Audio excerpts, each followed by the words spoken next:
Hi guys, dito ako sa Mr. Donut. Bumili ako ng Mr. Donuts.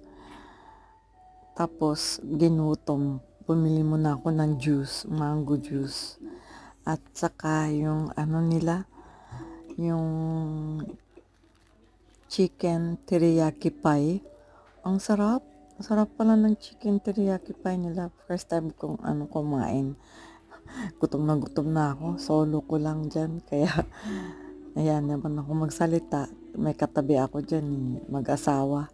Kaya hindi na ako nagsasalita. Kain na lang ako ng kain. Gutom na ako dyan, Diyos ko.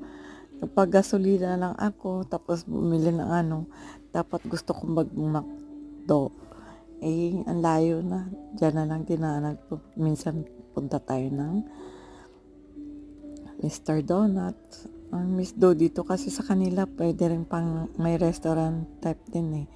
Pwede ko mag-order ng spaghetti, yun, may tinapay. Kaya yan, kain muna ako ng kain. Subo ng subo, subo ng subo. Sarap kasi siya, ako dyan eh. At saka gutom. Gutom na sarap na sarap. Tingin na tingin sa paligid. Kasi may mga customer na dumadating.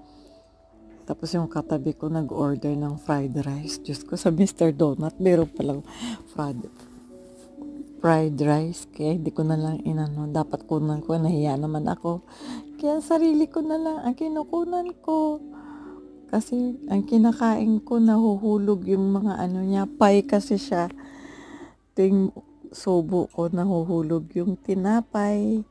Kaya thanks for watching guys. God bless. Bye.